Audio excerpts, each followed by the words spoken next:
મિત્રો, મારી ચેનલ જોનાર તમામ ભાઈઓ બહેનોને નમસ્કાર. અને આજનો મારો વિડીયો કોઈ પણ પ્રકારની એલર્જી હોય એ મટાડવા માટે આ વિડીયો જોયા પછી નિયમિત આ પ્રાણાયામ કરશો તો ગમે તેવી એલર્જી મટી જશે મિત્રો. અને જેમ બીપી, ડાયાબિટીસ, થાઇરોઇડ, માઇગ્રેન, હાર્ટની તકલીફોમાં નિયમિત ગોળીઓ ખાવી પડે છે, એમ એલર્જીની પણ ગોળી નિયમિત ખાવી પડે છે. અને આ ગોળીઓ ખાવાથી સાઈડ ઇફેક્ટો પણ થાય છે. અને આ સાઈડ ઇફેક્ટ ન થાય, ગોળીઓ તમારે ન ખાવી હોય તો નિયમિત આ એક જ પ્રાણાયામ શીખી જાઓ. આ વિડીયો જોયા પછી કોઈ પણ પ્રકારની એલર્જી તમને મટી જશે મિત્રો. અને ખાસ તો મારો આ વિડીયો કે જે યોગમાં કાંઈ જાણતા નથી અને યોગ શરૂ કરવા માંગતા હોય એવા નવા યોગીઓ માટે છે. કે જે નવા યોગીઓ હોય અને યોગ કરવા માંગતા હોય તો નિયમિત આ એક પ્રાણાયામ કરજો મિત્રો. તો તમારે કેવી રીતે આ પ્રાણાયામની શરૂઆત કરવાની?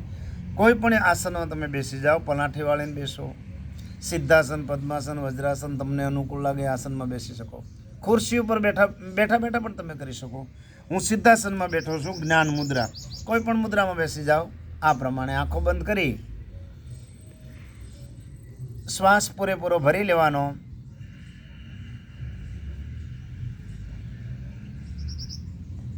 અને ધીરે ધીરે શ્વાસને છોડી દેવાનો. શ્વાસ ભરી શ્વાસને છોડો એટલે એક ભસ્ત્રિકા પ્રાણાયામ થાય. આવી રીતે જે નવા યોગીઓ છે કે જે યોગ શીખવા માંગતા હોય એને નિયમિત 30 વખત આ પ્રાણાયામ કરી નાખવાનું.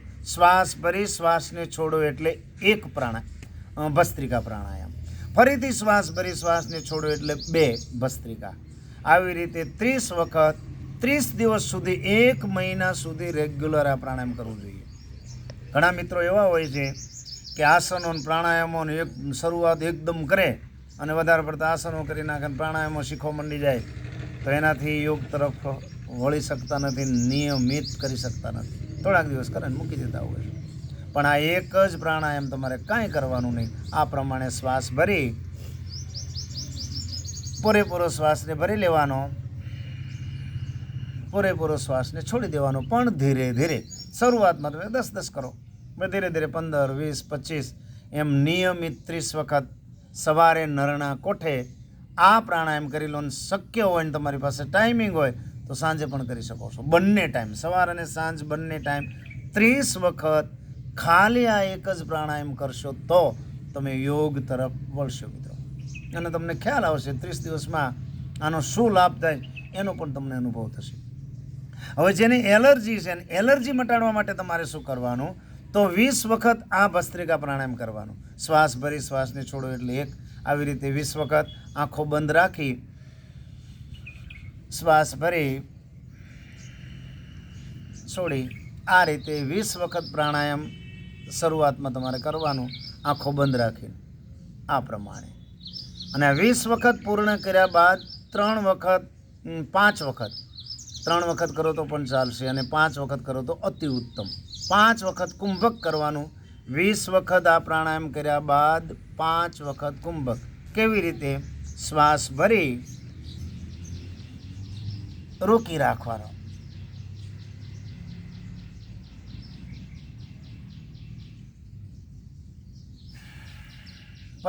નું કાઉન્ટિંગ કરો ત્યાં સુધી, 50 સુધી ગણતરી કરો ત્યાં સુધી આ શ્વાસને રોકી રાખવાનો. શરૂઆતમાં તમે જેટલો રોકી શકો એટલો, 20 વખત, 30 વખત, પણ 50 વખતના ગણતરી કરો ત્યાં સુધી શ્વાસ રોકવાનો પ્રયત્ન કરવાનો.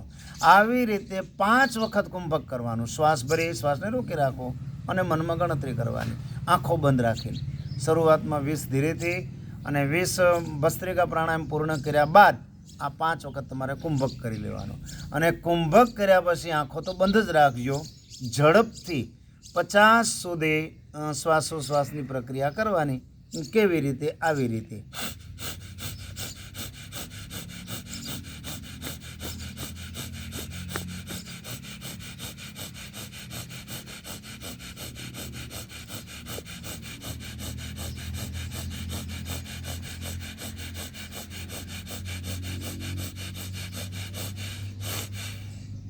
આ પ્રમાણે ઝડપી 50 સુધી.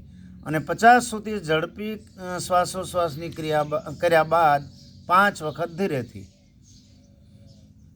શ્વાસ ભરવાનો, ધીરે ધીરે શ્વાસને છોડવાનો. 50 સુધી ઝડપી, 5 સુધી ધીરેથી. આવી રીતે 3 વખત કરવાનું.